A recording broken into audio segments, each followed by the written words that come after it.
भारत में compromised PM के राज में शांतिपूर्ण विरोध करना ही सबसे बड़ा अपराध बन गया है। दुनिया के सबसे बड़े लोकतंत्र को धीरे धीरे ऐसी दिशा में धकेला जा रहा है जहां असहमति देशद्रोह है, सवाल पूछना साजिश करना है।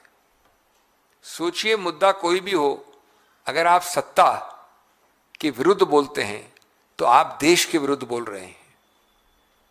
सत्ता के विरुद्ध आप आवाज उठाते हैं तो लाठी मुकदमा और जेल ये करीब करीब लगभग तय है। पेपर लीक से त्रस्त युवाओं ने अपने भविष्य के लिए आवाज उठाई, जवाब क्या मिला? लाठियां। देश की गौरवशाली महिला पहलवानों ने बीजेपी के प्रभावशाली नेता पर लगे गंभीर आरोपों की निष्पक्ष जांच मांगी थी। ये चीजें हमारी संस्थापित स्मृति से हट जाती हैं। हमारी जो स्मृति है बहुत जल्दी धूमिल हो जाती है। उनकी पुकार को बदनाम किया गया, आंदोलन को कुचला गया और उन्हें सड़कों से जबरन हटाया गया। एक बलात्कार पीड़िता के समर्थन में इंडिया गेट पर शांतिपूर्ण प्रदर्शन हुआ। वहां असुविधा करार करके उसको हटाया गया, फोर्स यूज किया गया। यूएस कांग्रेस ने देश को अहित में जो किया गया है यूएस ट्रेड डील, उसको शांतिपूर्वक विरोध किया तो उन्हें देश विरोधी कहा गया। मेरे पास पूरा उनका वक्तव्य है। शांतिपूर्ण विरोध अपराध नहीं है, लोकतंत्र की आत्मा है। ये एक वाक्य गांधी जी ने कार्यान्वित किया था 100 साल पहले। सवाल पूछना लोकतंत्र की कमजोरी नहीं, उसकी ताकत है। लोकतंत्र जब मजबूत होता है, जब सरकार आलोचना सुनती है, जवाब देती है और जवाब देही रखती है।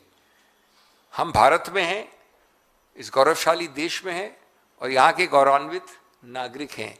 हम नॉर्थ कोरिया में नहीं हैं। और ये समझना आवश्यक इसलिए है क्योंकि इस सरकार की पहचान पिछले 10-11 साल से हर संस्था में ऐसी रही है। आखिर कभी पहले आपने सुना कि 150-140 सांसद को एक साथ निरस्त या निलंबित किया गया? कभी आपने देखा किस प्रकार के सस्पेंशंस और क्रूर एक्शन लिए गए क्योंकि प्रश्न पूछा गया, गणतंत्र में विरोध करने का अवसर नहीं दिया लीडर ऑफ अपोजिशन को, इत्यादि इत्यादि।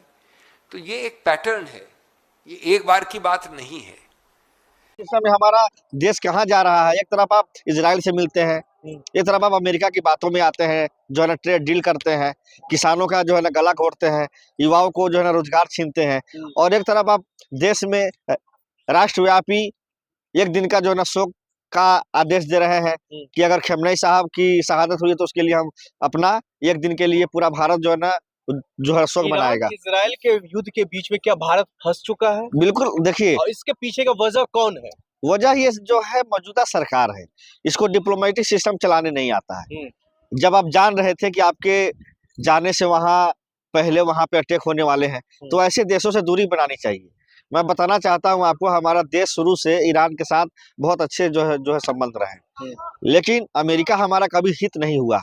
आपको मालूम होगा 1971 में जब हम आजादी की, जो बांग्लादेश की आजादी में जब हमने अपना जो है ना सेना भेजा, तो वही अमेरिका है जो अपना 7वां बेड़ा भेजा था पाकिस्तान की तरफ से लड़ने के लिए। और उसके बाद रसिया ने हमारी मदद की थी और अपना जो है ना 14वां बेड़ा भेज दिया था कि आ जाओ हम तुम्हारे से सामने से फाइट करेंगे। तो अमेरिका पीछे हट गया था। तो हमारा जो है पुराना हित अगर कोई है तो वो है रसिया और ईरान। हम अपने चंद दिनों की जो है ना दोस्ती के लिए आप एक इतिहास वाली दोस्ती नहीं गंवा देंगे। आपको पता है जो अपने भारत से लेकर के विदेशों तक विश्व गुरु माना जाता है, वो कभी गलत फैसला या कभी किसी गलत देश के साथ खड़े हो सकते हैं? देखिए, अभी की जो मौजूदा हालात हैं, जिस हिसाब से इजराइल ने और अमेरिका ने ईरान पे हमला किया है, ये तो बहुत दुर्भाग्यपूर्ण घटना है। अमेरिका जो है पाकिस्तान के चीफ जनरल को अपने यहाँ जो है ना कहता है कि आप आइए मेरे यहाँ, आपको हम जो है ना इनवाइट करता है, उनको बहुत जो है ना मेहमान नवाजी कराता है, मान सम्मान देता है, जो पाकिस्तान हमारा दुश्मन है। वहाँ के प्रधानमंत्री को अमेरिका बुलाता है, उसको बाकायदा फंड देता है कि आप पाकिस्तान में और आगे बढ़िए। तो जो हमारा पाकिस्तान दुश्मन है उससे भी अमेरिका दोस्ती कर रहा है और हमसे भी जो है कह रहा है कि हम आपके दोस्त हैं, लेकिन हमारा दोस्त बन के हमारा गला काट रहा है। वो जो है 3% जो है ना टैरिफ पे अपना सामान भेजेगा हमारे यहाँ, और हमारा सामान 18% टैरिफ पे जाएगा। तो हमारे देश का जो है ना जो सामान है, जैसे टेक्सटाइल हो गया, फूड हो गया, इस पे जीएसटी बढ़ जाएगा वहाँ के देशों का, और वहाँ से जो चीज आएगा हमारे देश में सस्ता मिलेगा। इन मामलों को लेकर कहा जा रहा है जो क्रूड ऑयल और तेल में जो जिससे ट्रांसपोर्ट चलती है उसमें काफी ज्यादा नुकसान भारत को झेलना पड़ सकता है दो देशों के बीच में। बिल्कुल सही बात है, क्योंकि हमारा डिप्लोमेटिक सिस्टम खराब है। हमने जो अपना एयरपोर्ट बनाया था ईरान के अंदर, जावा एयरपोर्ट, 1100 अरब रुपए का लागत से, उसको भी आपने छोड़ दिया मोदी जी ने। क्यों छोड़ दिया? नहीं छोड़ना चाहिए था।